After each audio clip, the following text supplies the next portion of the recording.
وصحبه ومن تبعه بإحسان إلى يوم الدين. Takbir Allah yang sejak azali Allah Ta'ala zahirkan, Allah Ta'ala jadikan kita dapat sama-sama sambung belajar ataupun ulang kaji ilmu fikih khasnya dan ilmu agama yang lain amnya. Seperti biasa kita mulakan dengan wirdul Imam Ali ibn Abi Bakr As-Sakran daripada kitab Syawarikul Anwar dan kitab Barzanji. A'udzu billahi minasyaitonir rajim. Bismillahirrahmanirrahim.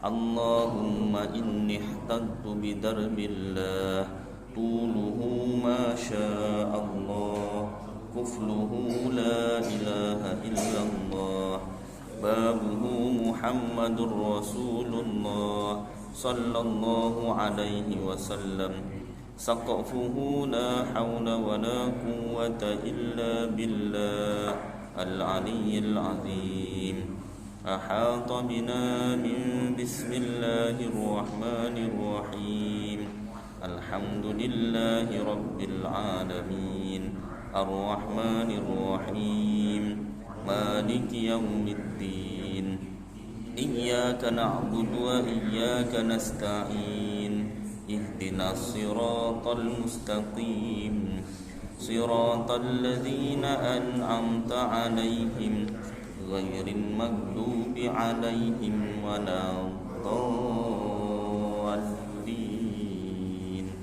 Amin. Sur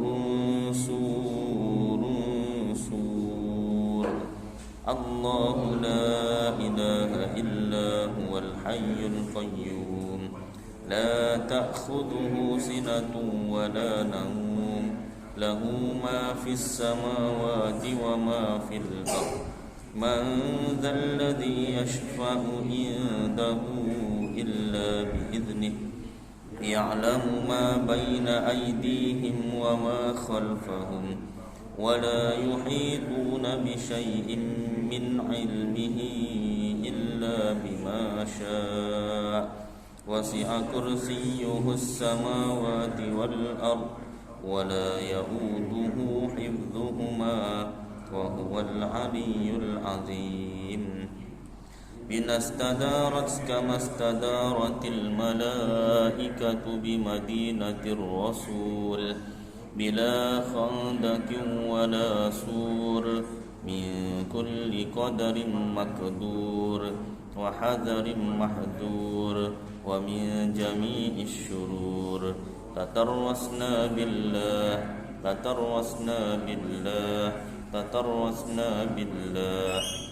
min aduwina wa aduwillah min saqi arshillah ila qa'i ardillah bimi'ati alfi la hawla wa la quwwata illa billah al-aliyyil azim. Azimatuhu la tanshaqqu bimi'ati alfi la hawla wa la quwwata illa billah al-aliyyil azim. San'atuhu la tanqati'u bimi'ati alfi la hawla wa la quwwata illa billah al-aliyyil azim.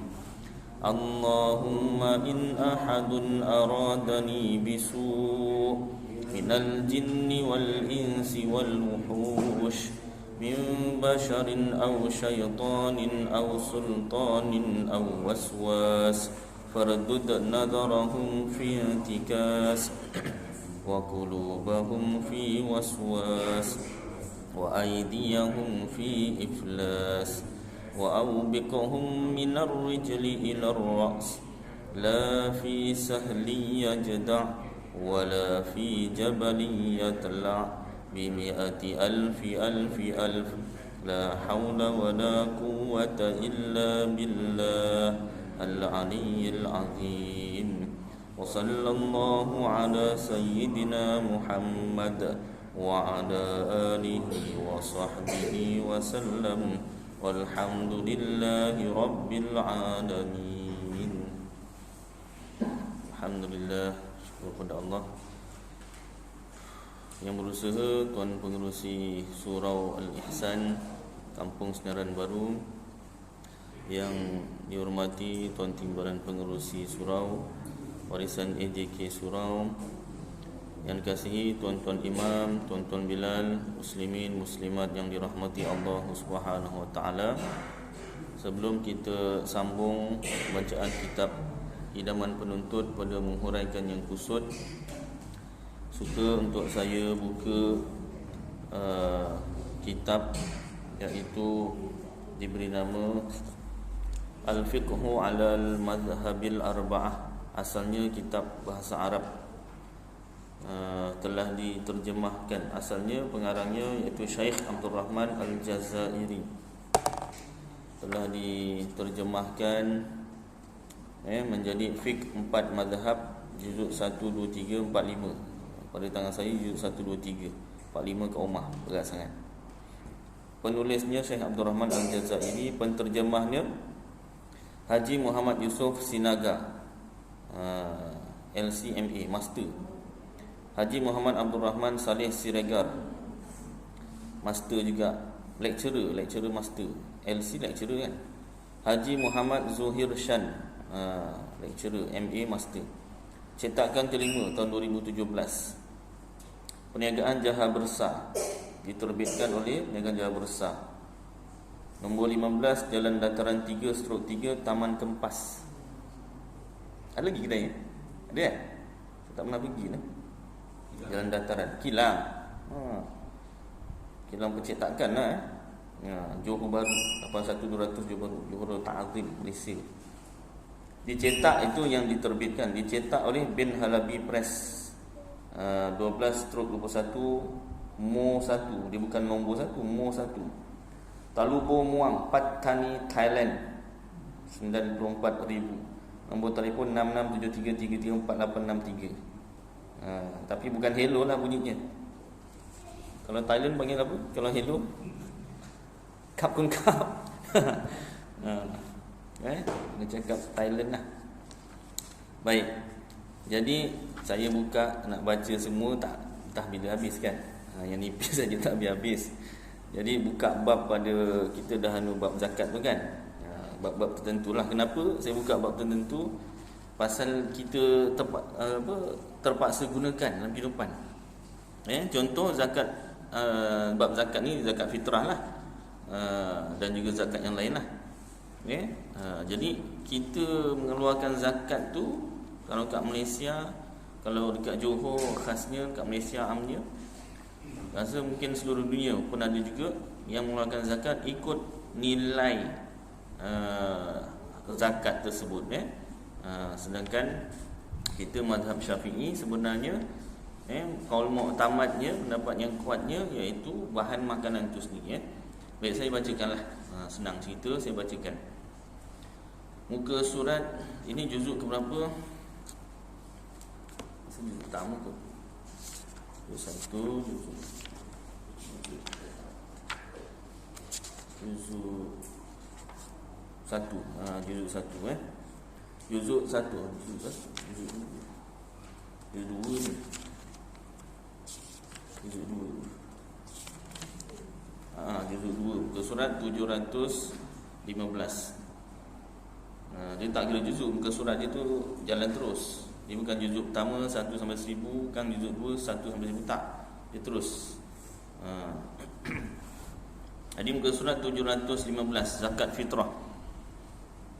Zakat fitrah adalah wajib atas setiap orang Islam yang merdeka dan mampu.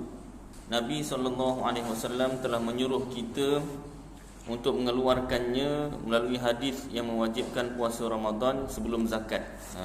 Sebelum tu saya tunjukkan dia punya tulisan dia. Dia juzuk 1 sampai 3 besar ni, juzuk 4, 5 pun sama besar. Kalau bawa naik motor, jungkit motornya nanti. Dia buat juzuk 1 sampai 3 je dulu. Yang nak dibaca je lah.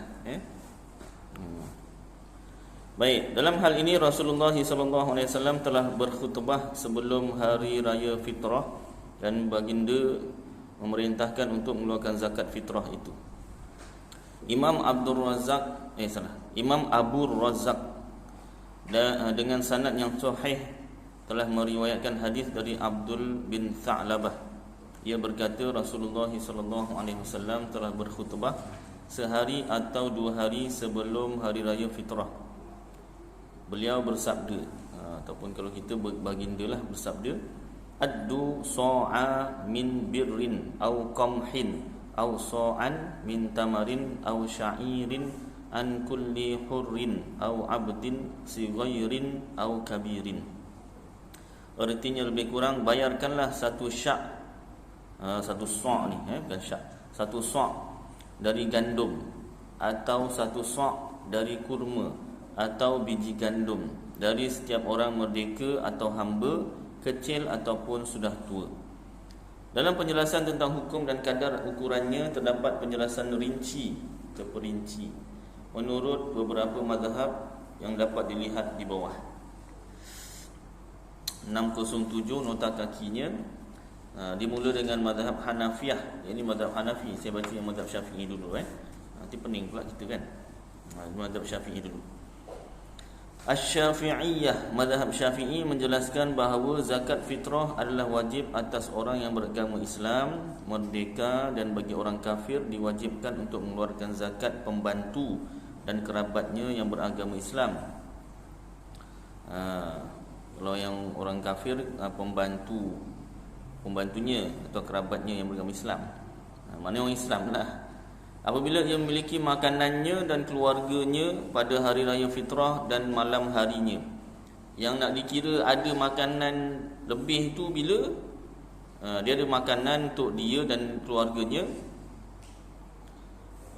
pada hari raya fitrah dan malam harinya.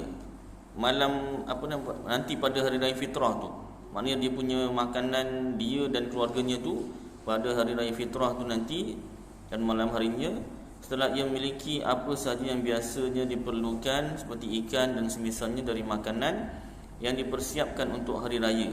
Juga memiliki pakaian-pakaian yang pantas ni patutlah bahasa Indonesia ni, untuk dirinya serta orang-orang yang dinafkahinya, yang di bawah nafkahnya lah, isterinya, anak-anaknya atau isteri-isterinya, dan juga mempunyai rumah dan pembantu yang keduanya ia perlukan dan keduanya layak untuknya. Juga memiliki berbagai bejana bekas dan kitab-kitab yang diperlukan, dan binatang tunggangan dan sejenisnya, kalau sekarang kenderaan dan sejenisnya diperlukan untuk kenderaannya, diperlukan kenderaan tu, tak boleh dijual, dan kenderaan orang-orang yang ia tanggung nafkah mereka yang layak bagi mereka.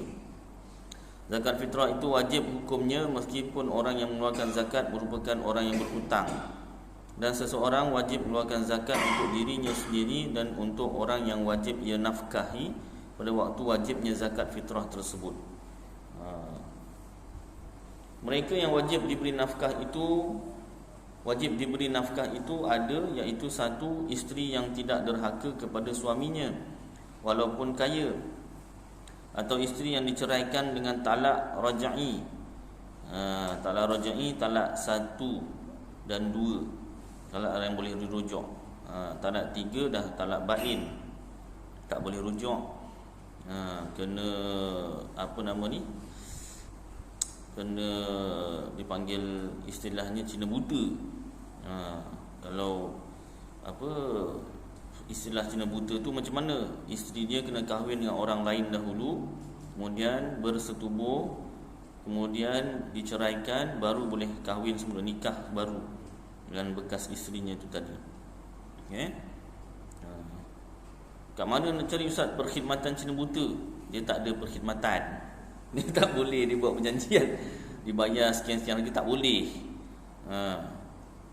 Dia tak boleh, itu bayar tak boleh, tak bayar pun tak boleh kalau dibuat syarat. Kau nanti kau kahwin dengan bekas bini aku, lepas tu kau ambillah 1 malam kan, lepas tu esok kau ceraikan. Tak boleh buat syarat.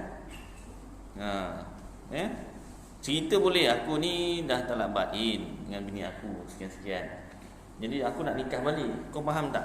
Boleh tolong tak? Boleh. Syaratnya dia dah belajar lah. Kau tahu tak bab Cina buta? Tahu. Suruh dia terangkan dulu, tanya tahu, salah payah juga kan. dah tahu betul, ataupun dia memang duduk sama-sama majlis apa ilmu apa semua. Jadi ni aku ni apa nama ni nak nikah balik dengan bekas isteri aku. Okey, faham. Dia pun faham. Tapi tak boleh buat syarat. Dah kahwin, dah bersetubuh. Esoknya dia pun call, macam mana? Dah ni dah apa nama ni sama lah, ni bekas punya aku dah. Habis macam mana bila kau nak ni? Kan tak ada syarat. Tak ada syarat. Habis macam mana? Tak, bini kau ni cantik lah, tak jadi aku nak ceraikan. Habis selamat, memang tak boleh lah. Tak boleh buat apa lah. Kan? Jadi sebelum berlaku macam tu, melepas, dia pun cakap, tak apalah, bunga bukan sekuntum. Masa tu keluarlah semua, bunga bukan sekuntum lah, apalah, inilah. Dah lah kau, kan? Memang dia tak berdosa. Dia tak berdosa. Hak dia kalau tak nak ceraikan. Dia tak boleh berjanjian. Kau mesti ni tahu ceraikan. Yang tak ceraikan pula, tak boleh. Tak boleh. So sebelum berlaku begitu, janganlah suka-suka, mulut tu jangan ringan-ringan sangat. Marah macam mana, tak suka macam mana pun jangan. Sampai talak 3. Kalau nak beri pengajaran, mungkinlah kalau besar sangat kesalahan isteri tu, talak 1. Itu pun tempoh juga, ada tempoh beberapa apa ni? Dipanggil apa tu? Apa dia? Iddah. Terima kasih. Iddahnya tu ada. Itu pun iddahnya tengok keadaannya. Dah disetubuhi ke belum, iddahnya lain. Kalau belum disetubuhi, lain iddahnya. Kalau dah apa mengandung, lain iddahnya, macam-macam. Jadi dalam tempoh iddah tu, kalau nak dirujuk, boleh rujuk semula. Asalnya rujuk tu senang saja. Macam mana cerai tadi tu senang, rujuk tu senang, aku rujuk kau balik. Tapi kalau bahannya orang tak belajar, tak tahu, kan, takut, pergi datang agama. Ceraikan bila kat rumah, kena denda. Pasal apa? Ceraikan dekat luar mahkamah, kena denda. Kalau diam-diam aja tak kena denda. Baik. Jadi apa nama ni, rujuk balik. Dan tapi dalam tempoh sebelum habis iddah. Habis iddah, habis kena cina buta juga? Tak. Dia bukan cina buta, cina celik. Yang itu awak nikah baharu sahaja, akad baharu. Tapi kena akad lah. Kena akad baharu. Kalau akad baharu masuk jawatan agama, kena juga denda. Dia saya. Dia pun boleh ke cina buta ni, maksudnya kita kalau boleh ke? Dia istilahnya cina buta, tapi yang sebenarnya memang dalam kitab tak ada istilah tu. Orang Melayu yang namakan, tapi memang caranya ada. Dibolehkan? Memang dibolehkan, tapi tak boleh ada syarat. Maknanya memang cakap je lah. Maksudnya tak boleh ceraikan suka tanpa sebab. Kalau ceraikan tanpa sebab, memang dosa lah. Kalau ceraikan ada sebab, apa nama ni, Boleh tak nak keluar kawan dengan sebab tu? boleh. Memang ramai yang suka jadi penolong tu. Kan? Memang tak boleh tak jimat. Kena jimat. Paling kurang sekali lah. Tapi kalau dah tahu dah apa nama, apa kalau nak lebih sikit, apa nama ni lah, cakap aku 1 hari tak boleh lah, seminggu lah, cakap. Aduh. Lepas dah, kalau anda kata dah habis apa nama ni, dah bersetubuh, kemudian ceraikan. Lepas cerai tu tak boleh esoknya terus nikah dengan bekas suami. Iddah lagi. Bukan sekejap lah proses ni. Dah lah kau bukan 1 hari, kau cakap nak 1 hari, habis dah macam mana? Cantik, seminggu lah. Kena pula apa nama ni, subur. Kalau subur ngandung dah, tunggu lahir pula anak. Kan? Baik. Jadi ceritanya, pengajarannya jangan senang-senang ceraikan lah.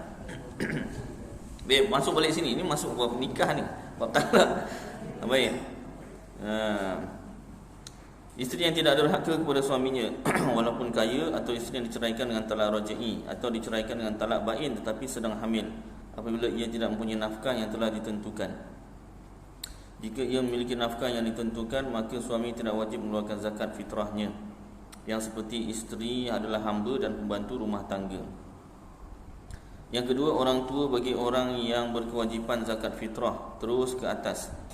Yang ketiga, anaknya terus ke bawah, baik lelaki atau perempuan, masih kecil ataupun sudah besar. Orang tua dan anak tidaklah wajib difitrahkan kecuali jika mereka itu fakir atau miskin. Ini maknanya tanggungan kita lah, tanggungan kita. Walaupun disebabkan kerana sibuknya mencari ilmu pengetahuan, tidak wajib difitrahkan. Anak yang sudah besar yang tidak sibuk menuntut ilmu disyaratkan hendaknya tidak mampu bekerja. Belum mampu bekerja lah. Yang keempat, hamba walaupun melarikan diri atau ditawan. Wajib juga kita bayarkan. Adapun waktu wajibnya zakat fitrah adalah bahagian terakhir dari bulan Ramadan. Itu waktu wajib dan permulaan bulan Syawal, dan disunatkan untuk mengeluarkan zakat fitrah itu pada awal atau permulaan hari raya Idul Fitri setelah solat subuh dan sebelum solat hari raya, dan dimakruhkan untuk mengeluarkannya setelah solat hari raya Idul Fitri sampai matahari terbenam, kecuali ada uzur seperti menanti orang fakir yang masih kerabat dan semisalnya. Kalau awal Ramadan harus yang wajib tu dah hujung-hujung tu. Dan haram hukumnya mengeluarkan zakat fitrah setelah terbenamnya matahari pada hari pertama hari raya tu, kecuali kerana ada uzur seperti para penerima zakat sedang pergi. Dalam keadaan ini menanti kerabat tidak boleh dijadikan uzur. Dan boleh hukumnya mengeluarkan zakat fitrah sejak awal bulan Ramadan pada permulaan hari yang dikendaki. 1 Ramadan dah bayar zakat, boleh.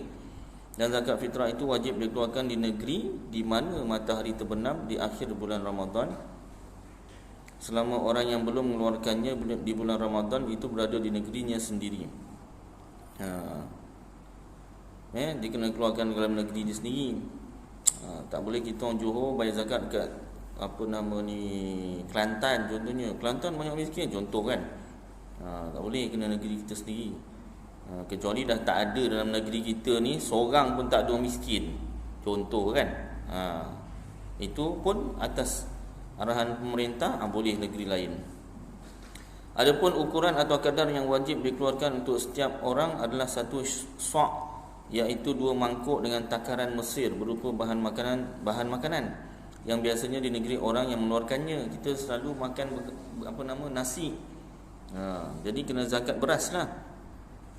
Adapun bahan makanan yang dinilai lebih utama adalah gandum, selanjutnya jagung, lalu padi, kemudian kacang keledai, kacang adas, kacang full, kurma, anggur, keju, susu, kemudian susu kental.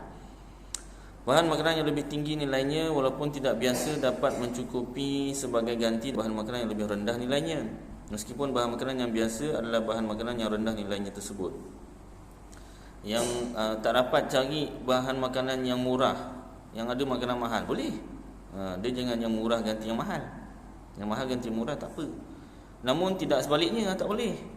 Dan tidak dianggap mencukupi. Tak dianggap mencukupi itu maknanya tak sah dengan setengah dari satu jenis dan setengah dari jenis yang lain.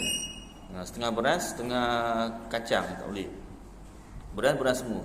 Meskipun biasanya bahan makanan memang dicampur, walaupun jelah kalau makan memanglah campur, takkan makan nasi aja gitu tak ada lauk macam tu. Tapi tak boleh campur untuk zakat. Dan tidak dianggap mencukupi, tak sah mengeluarkan zakat dengan nilai harganya. Kalau mazhab kita Syafi'i, kalau muktamad tak sah zakat pakai nilai harga, bukan barang makanan yang nilai harga. Bagi orang mazhab kita Syafi'i tak sah. Bagi orang yang mengeluarkan zakat sekelompok orang akan tapi ia tidak memiliki makanan yang cukup untuk itu, maka adalah ia mulai dari dirinya sendiri, kemudian isterinya, lalu pembantu isterinya, kemudian anaknya yang masih kecil, terus ayahnya, selanjutnya ibunya, kemudian anak lelakinya yang besar, lalu hambanya. Tengok kita punya kemampuan tu sampai mana. Kita cukup, isteri cukup, sampai anak tak cukup, dah itu tak perlu bayar keluarkan zakat lah, dia dah tak mampu. Apabila sekelompok orang itu satu tingkatan seperti anak-anak yang masih kecil, maka ia boleh memilih mana yang ia sukai kemudian mengeluarkan zakatnya. Habis kat situ secara ringkas kalau muktamad mazhab Syafi'i, mazhab kita Baik. Masuk balik mazhab Hanafiyah. Mazhab Hanafi mengatakan bahawa hukum zakat fitrah adalah wajib dengan syarat-syarat yang akan dijelaskan, bukan fardu. Untuk kewajipan zakat fitrah disyaratkan beberapa hal, iaitu 1. Islam, 2. Merdeka, 3. Memiliki nisab yang lebih dari keperluan pokok. Nisab tu dia punya bilangan, ada lebih lah. Dalam hal ini tidak disyaratkan berkembangnya nisab dan juga tidak disyaratkan masih tetap. Jadi jika seseorang memiliki satu nisab setelah wajibnya zakat fitrah, lalu nisab itu hancur sebelum ditunaikan, maka fitrah itu tidak gugur, membayar juga. Berbeza dengan zakat harta, sebab untuk zakat harta ini diharapkan nisab dapat berkembang, setidaknya masih tetap, sebagaimana yang dijelaskan terdahulu. Demikian juga yang saya nak baca tu yang saya potong teruslah nanti kan confuse pula. Saya terus ambil yang makanan ataupun nilai. Adapun yang wajib dari kurma, biji gandum dan anggur adalah 1 sa' penuh. 1 takaran Mesir dari jenis tersebut dapat mencukupi untuk 3 orang dan masing-masing sisa 1 mangkuk Mesir. Seseorang diharuskan, dibolehkan dalam mazhab Hanafi untuk mengeluarkan nilai yang wajib dengan nilai mata wang. Bahkan yang demikian ini lebih utama. Dalam mazhab Hanafi, ikut nilai wang tu lebih utama, lebih afdal. Kenapa? Sebab lebih dapat dimanfaatkan oleh orang-orang fakir. Orang miskin ni, dia bukan nak makan aja, dia nak bayar duit sewa rumah dah beberapa bulan tertunggak. Duit apa nama ni, motor beberapa bulan tertunggak. Dan juga boleh memberikan zakat sekelompok orang kepada seorang miskin. Ramai-ramai punya zakat bagi pada seorang yang miskin. Sebagaimana halnya juga boleh memberikan zakat seseorang kepada beberapa orang miskin. Boleh juga zakat satu orang bagi beberapa orang miskin.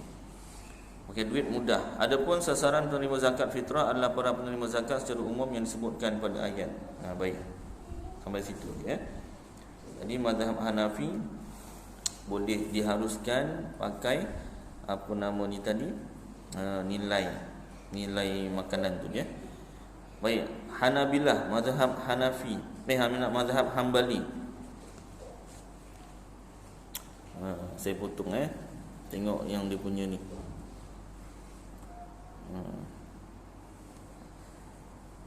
Saya nak baca semua Ustaz, belilah sendiri baca. Berapa ni Ustaz? Alah, tak sampai semahal handset. Bagus Ustaz. Tengok kat Shopee lah. Fikih 4 mazhab, tengok sendiri. Ada tak?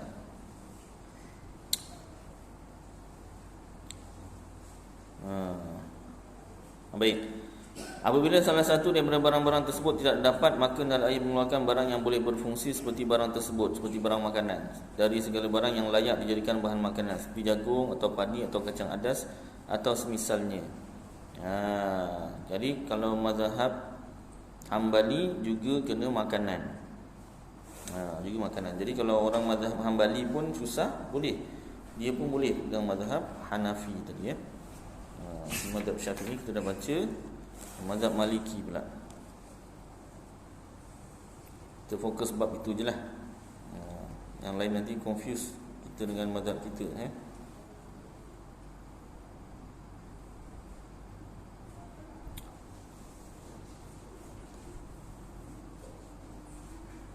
Mengeluarkan zakat fitrah itu, mazhab Maliki wajib dengan bahan makanan yang biasa di negeri orang yang berzakat, iaitu berupa 9 bahan makanan pokok. Gandum, biji gandum, gandum yang tidak berkulit, jagung, ketan merah, padi, kurma, anggur, keju, iaitu susu kering yang dihilangkan buihnya.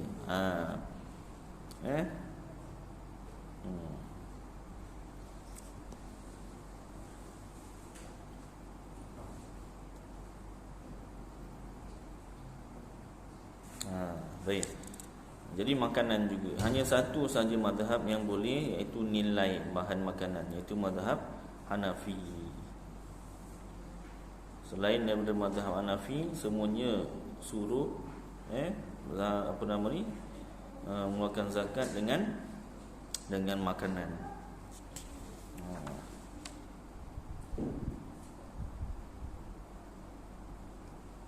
itulah serba sedikit.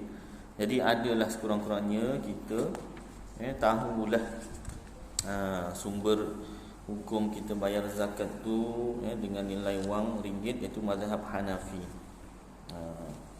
Ini ringkasnya tuan-tuan. Kalau tuan-tuan nak lebih ini, kena buka kitab-kitab mazhab Hanafi lah. Ini pun saya baca yang Rumi, tulisan Rumi. Yang Arab tak pandai baca yang tu. Baik, itulah dalilnya tentang berzakat. Kita keluarkan zakat tadi dengan nilai mata wang. Baik, kita masuk kitab Ilmu Penuntut pada menghuraikan yang kusut oleh Al-Haji Abdul Ghani bin Al-Haji Yahya. Penggal yang pertama ke surat zakat biji-bijian dan buah-buahan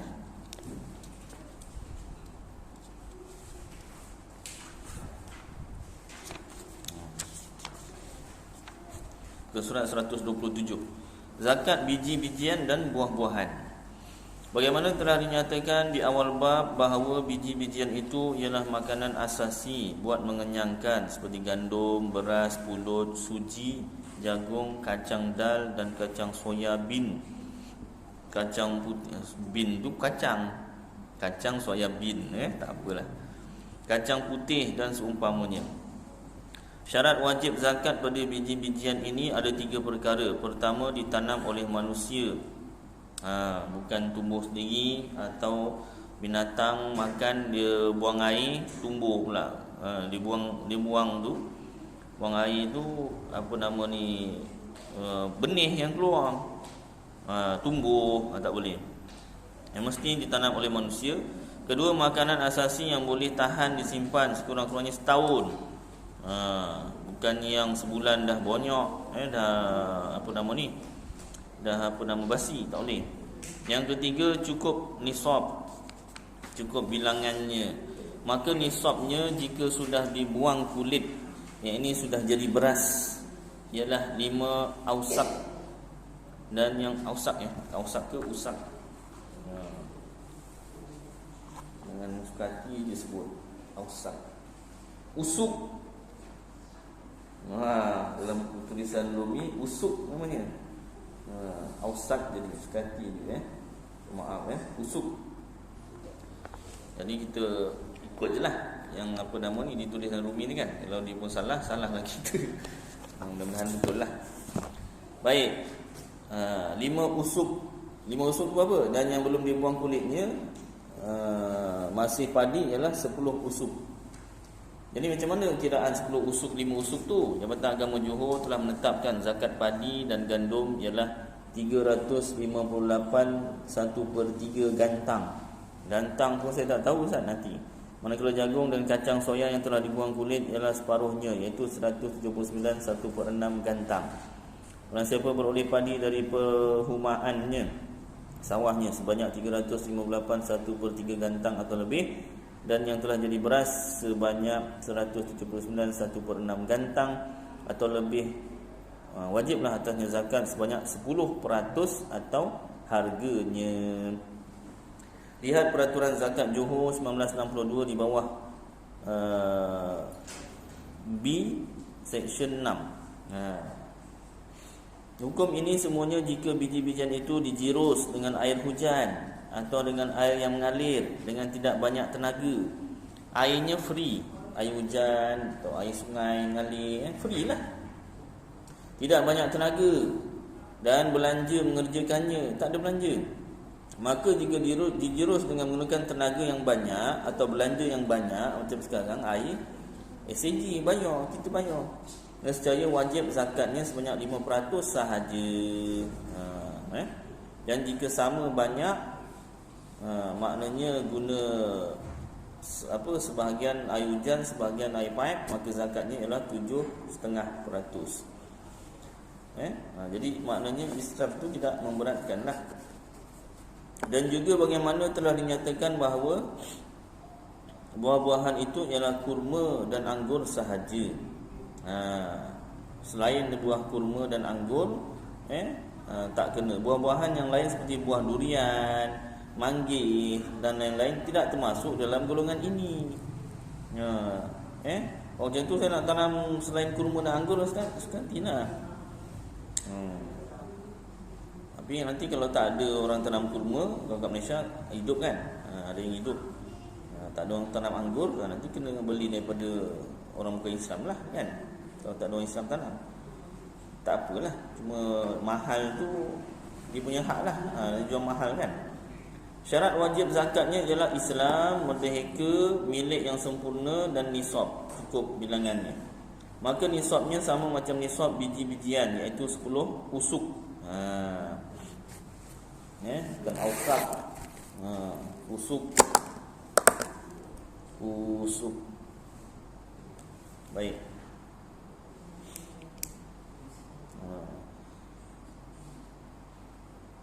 Waktu wajib zakat biji-bijian ialah apabila isinya sudah keras. Jadi dia tak ada haul. Dia tak ada tunggu sampai setahun. Bila isinya sudah keras, kira-kira boleh dimasak. Dan pada buah-buahan apabila sudah tua, dah matang lah. Dalam kitab Matla'ul Badrain berkata, nyata makarnya, maksudnya sudah kuning, tanda hendak masak, dah matang. Nisab yang kurang dari sesuatu jenis tidak boleh ditampung dengan jenis yang lain, seperti gandum dengan padi. Nisab gandum belum cukup, kalau kau campur padi cukup, tak boleh. Tetapi boleh dibuat penampung jika bersuatu jenis, cuma macamnya bersatu jenis. Macamnya tu nauknya, cawangannya sahaja yang berlainan, seperti beras nacin dengan beras pulut. Dua-dua beras, tapi dia beras berlainan lah, tapi dua-dua beras, itu boleh. Atau beras siam dengan beras mahsuri, kemudian dikeluarkan zakatnya. Dulu beras mahsuri lah masyhur. Kemudian dikeluarkan zakatnya mengikut kadar pertengahan atau mengikut kadar banyak tiap-tiap macam itu. Inilah yang afdalnya. Baik, itu tentang buah-buahan dan juga biji-bijian. Selain daripada itu tak ada zakat. Ini musangking ni kena zakat ni, tak ada. Aku dah belajar dah kitab Idaman Penuntut, buka surat 128. Kau ya tak? Main. Baik. Zakat perniagaan. Syarat wajib zakat perniagaan 6 perkara. Pertama, Islam. 2, merdeka. 3, milik yang sempurna. 4, nisab dibeli. Yang kelima, dibeli barang-barang itu untuk dijual beli, bukan untuk disimpan. Dan yang keenam, haul, cukup setahun. Jadi barang yang dibeli itu untuk jual beli, bukan untuk disimpan. Orang yang berniaga apabila genap setahun perniagaannya, asalnya tahun hijrah, hendaklah ia mengira di akhir tahun berapa harga. Macam kita zakat fitrah, kan tahun hijrah. Pasal apa? Raya. Kalau tak kerana puasa dengan raya tu, takut tersalah kira pula tahun Masihi. Tahun hijrah. Baik, jadi kena kira tahun hijrah. Biasa kan lah. Orang yang berniaga apabila genap setahun tahun hijrah perniagaannya, hendaklah ia mengira di akhir tahun. Tahun hijrah 360 hari, masih 365. Akhir tahun kira berapa harga barang-barang yang ada di dalam simpanannya, yakni stok, wang dalam tangan, wang dalam bank, dan wang dalam tangan orang yang mampu membayarnya jika jumlahnya sampai nisab. Mana orang hutang ni, mengikut nilai wang semasa, wajiblah ia mengeluar harga zakatnya sebanyak 2,5%, 2.5%, sekalipun modal asalnya tidak sampai nisab. Ini yang dikira ni dah setahun, cukup setahun, dia kena kira semualah. Barang-barang, wang dalam tangan, wang dalam bank, wang dalam tangan orang yang mampu membayarnya cuma belum bayar.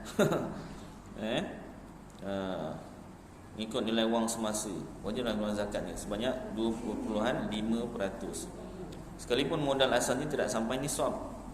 Modal asalnya kecil je. Contoh, sekiranya yang diperniagakan itu daripada jenis barang atau benda yang wajib zakat pada ainnya, seperti lembu, dia meniaga tapi dia meniaga lembu, atau kambing, wajib dikeluarkan zakat mana satu yang cukup nisab. Mana yang cukup nisab dululah. Macam lembu, nisabnya bilangan-bilangannya tu, tak kira berapa tahun. Cukup bilangan lembu atau kambing, maka wajib keluarkan zakat. Yang apa nama barang meniaga untuk lembu ni tadi, contohnya apa? Kandang. Lagi apa? Apa lagi? Kalau makanan beli dah tak kena zakat. Ni makanan rumput free ni. Lebih kurang yang saya, dalam pengetahuan saya, kandang je lah. Kan? Kandang. Jadi apa nama ni tadi, ataupun duit hasil penjualan apa semua lembu tu kan, masuk tadi dia kata barang-barang, duit dalam tangan, duit dalam bank yang diniagakan tu lah. Tak cukup nisab. Yang lembunya dah cukup bilangan, jadi zakat lembu lah, zakat binatang ternakan. Kalau lembu atau kambingnya tak cukup lagi bilangan untuk zakat, kalau lembu berapa ekor yang kena zakat? 5 kan? Kan 5 kan? Unta 5 ustaz, saya lembu ustaz. Berapa? 30, saya baru 29 ustaz. Baru 29. Jadi tengok yang perniagaannya lah. Tengok yang perniagaannya pula kena cukup 1 tahun. Jadi kira sampai tak sampai nisab. Nisabnya berapa nanti disebutkan. Baik. Mana satu yang cukup nisab? Kerana tak boleh berhimpun 2 zakat dalam satu barang. Dia tak perlu keluarkan dua-dua. Lembu pun kena, yang perniagaan pun tak kena. Mana yang sampai dulu? Macam kereta nak servis 6 bulan atau 10,000 km, yang mana datang dulu. Janganlah 10,000 tukar, 6 bulan pun tukar lagi, rugi. Baik, misalnya seperti ia berniaga 40 ekor kambing dengan kosot perniagaan. Kalau kambing berapa? 40. Dah hafal kepala dah. Dahsyat. 40 ekor. Cukup 40. Kambing cukup 40 ekor. Dengan kosot perniagaan, tapi harganya tidak sampai nisab pada akhir tahun. Demikian juga seperti ia berniaga sebanyak 39 ekor kambing, tetapi harganya sampai nisab. Wajiblah dikeluarkan zakat mana yang sampai nisabnya di akhir haul itu. Mana yang dululah. Baik. Azan masuk isyak dah. Nanti sambung lagi sikit.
sambung sikit je. Baik. Sekiranya sama kedua-duanya sampai nisab, sampai jumlah yang wajib zakat, seperti 40 ekor kambing yang dikosotkan untuk berniaga, ainnya, zatnya, kambing itulah, dah sampai dah 40 ekor, kan dah kena zakat sampai nisab, dan harganya pun sampai nisab di akhir haul, akhir tahun setahun lah. Nescaya didahulukan zakat ainnya, zakat ternakan tu tadi daripada zakat perniagaan. Kalau sama-sama salah satu je, tak kena dua. Tapi dekat sini tak sebutkan berapa nisabnya tu. Tak sebut pula sini berapa nisabnya. Mungkin kena tanya jabatan agama lah kot. Tak sebut, ataupun kita tengok kitab lain nanti. Zakat perniagaan, pendek je zakat perniagaan. Jadi kalau yang niaga klinik contohlah jadi cukup setahun, tahun hijrah lah 360, kena kira lah berapa, cukup ke tak cukup nisabnya, dah sampai ke belum nisabnya tu. Nanti saya cari berapa nisab kalau perniagaan tu. Kalau ubat tu memang saya rasa ada sampai bulan ni Jumaat dah habis. Ubat lah. Kalau tak boleh lagi. Yalah, dia rolling lah. Cuma dunia yang Cuma nisabnya berapa tu tak tahu. Harga barang-barang yang simpanan, kalau berniaga gerai contohnya, gerai makanan, apa nama, food truck contoh kan. Jadi barang-barang yang dalam simpanannya lah stoknya untuk berniaga tu kan, food trucknya, wangnya dalam bank. Baik, berapa nisabnya tu lupa nanti saya semak kitab lain saya. Ya? barang alat Macam mana? barang alat Masuk harga barang-barang yang ada dalam simpanannya. Tapi harga barang-barang tu dia ada, dipanggil apa, susut nilai. Kena tengok nilai semasa lah. Maknanya kalau barang kita dah pakai, kira second hand, tengok kalau orang jual second hand berapa. Kalau nak selamat ambil yang mahal lah, second hand tapi yang mahal. Jadi ubat memang tak boleh lah. yalah, kalau macam klinik ubat tak boleh. Inilah alat-alat apa nama tu, alat-alat bedah apa tu lah, pisau-pisau ke apa gitulah, bangunannya tu, bangunan apa nama, kalau belilah, kalau sewa pun tak kira. Kan, kalau beli, sewa tak kira. Lagi apa, yang namanya barang lah, bukan bahan. Bahan tu macam kambing tadi kan, bahan yang diniagakan. Macam doktor, ubat lah, ubat tak kira, barangnya tu. Dipanggil apa modal tetap dengan modal kan. Macam kita profesional, kita tak niaga barang, kita niaga servis. Yalah. Ambil keuntungan pada perkhidmatan. Perkhidmatan. Cuma barang-barang apa nama, apa dipanggil tu, pembedahan ke apa tu je lah yang terlibat. Alat-alat. Tak ada alat.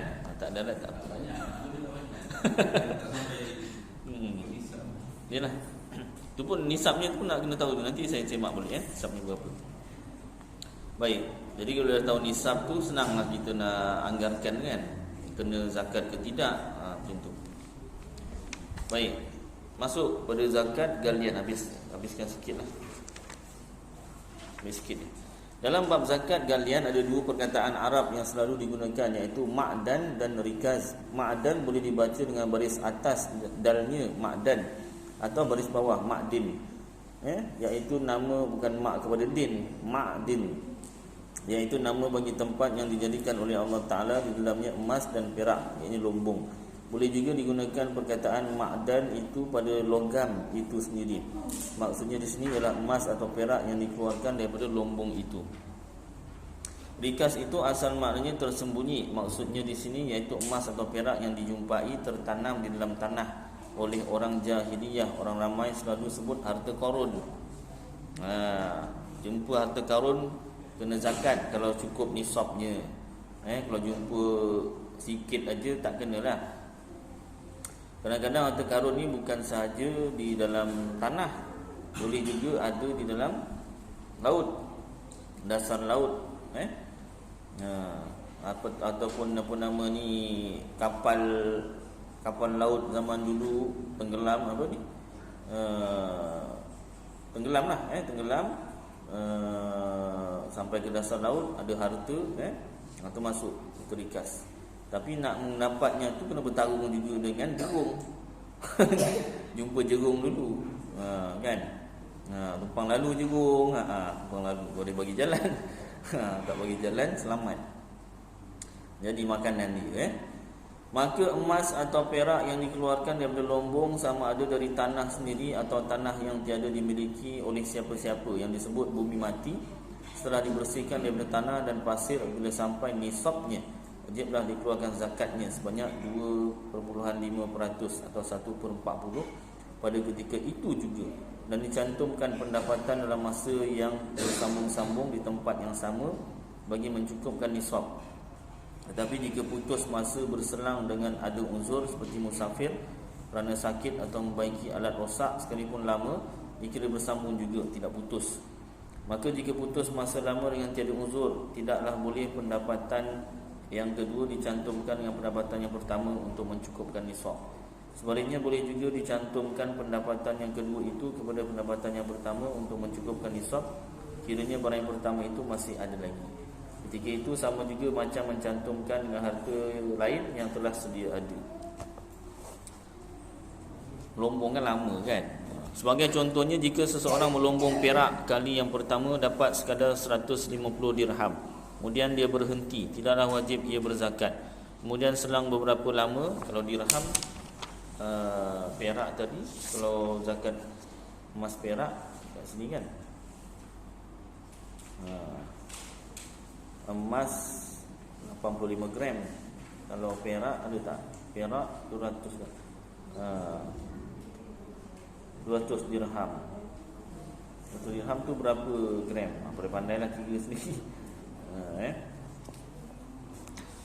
Dan baik. Jadi tak sampai 200 dirham, 150 dirham. Sekiranya pendapatan yang pertama itu tadi masih ada lagi, kenalah cantumkan pendapatan yang kedua ini kepada yang pertama bagi mencukupkan nisab.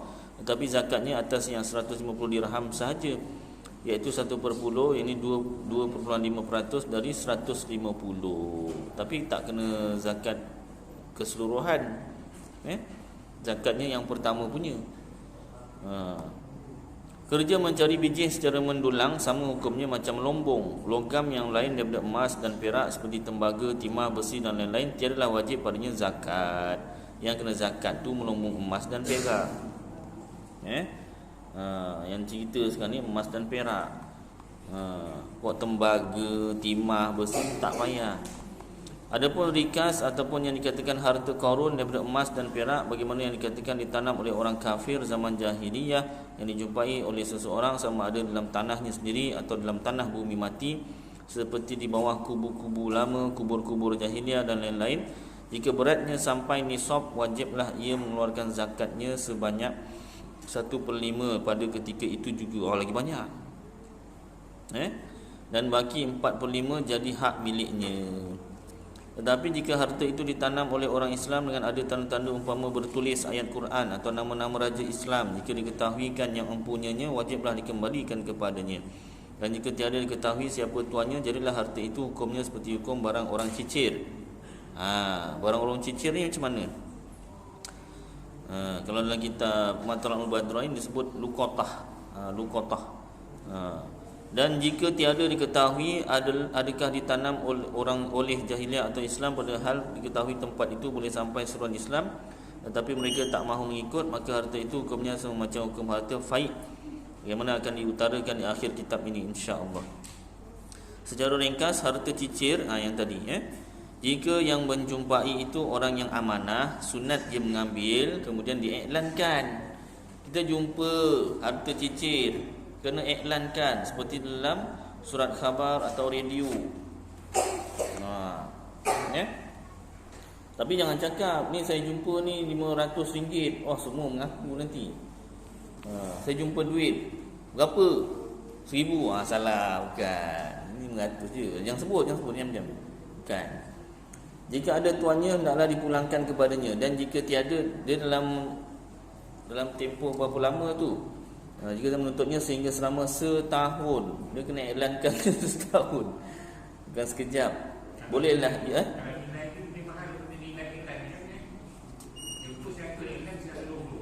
Habis tak payah iklan. Ini contoh iklan surat khabar.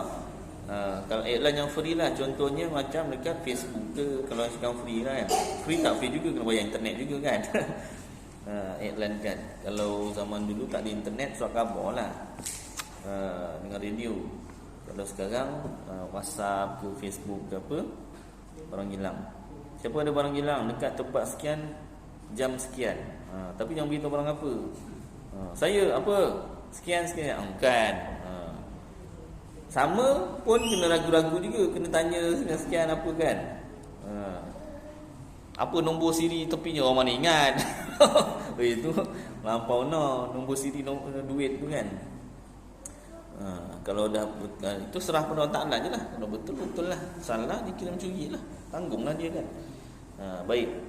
Tak ada yang mengaku dah setahun dah Ustaz. Ya, 360 hari. Yang ini saya ikut 360 hari. Tak ada je nak ikut masih. Lama sangat. Walaupun 5 hari je beza. Lama sangat 5 hari tu. Saya ikut yang tahun hijrah. Ini Ustaz tak beritahu pun saya tahu. 360 hari. Hari yang ke 360 hari cukuplah setahun. 361 esoknya tu, hari yang tahun baharunya, bolehlah ia miliknya dengan berkata barang ini aku miliki. Tapi syaratnya kena iklankan. Jangan disimpan. Disimpan tak dikira iklankan. Dosa kira mencuri. Kena iklankan. Kalau apa nama nak serah boleh juga, senang cerita kan. Jadi kita tak payah nak tunggu setahun tu. Jadi yang menerima tu lah penguasa lah yang kena iklankan. Patutnya lah. Dia siapa yang pegang tu lah. Kalau kita malas nak tunggu setahun, takut terguna ke apa kan, duit mana, takkan nak tulis kat duit tu, kan. Jadi kita serah pada pihak berkuasa, lagi bagus. Jadi kita tak terbeban lah. Dan harta faiz itu yang tadi itu dibahagi kepada 5 bahagian. 4/5 diberikan kepada angkatan tentera yang ditetapkan oleh raja untuk berperang fi sabilillah. Baki 1/5 itu dibahagi kepada 5 bahagian pula. Dalam 1/5 bahagi lagi. 1 untuk Rasulullah SAW. Bahagian ini dipindahkan kepada maslahat, yakni kepentingan orang Islam selepas mangkatnya. Atau yang kedua untuk kerabat-kerabat Nabi SAW daripada Bani Hashim dan Bani Muttalib, keturunan Rasulullah lah, Habib. Yang ketiga ta untuk anak-anak yatim. Yang keempat ta untuk orang miskin. Yang kelima jim untuk orang musafir. Baik. Jadi cukuplah kadar tu. Nanti saya cuba carikan berapa nisab perniagaan tu tadi ya. Jadi mudah-mudahan apa yang kita baca dan dengar bersama jadi bermanfaat untuk saya dan tuan-tuan, dapat kita amalkan dan sampaikan insya-Allah. Aqul qouli hadza wa astaghfirullahal azim li wa lakum wa lisairil muslimin wal muslimat wal mu'minin wal mu'minat fastaghfiruh wa yafuzal mustaghfirin wa yanajatat taibin. Sallallahu tabaraka wa ta'ala ala khairi khalqi sayyidina maulana Muhammad wa ala alihi wa sahbihi wa baraka wasallam. Subhana rabbika rabbil izzati amma yasifun wa salamun alal mursalin walhamdulillahi rabbil alamin.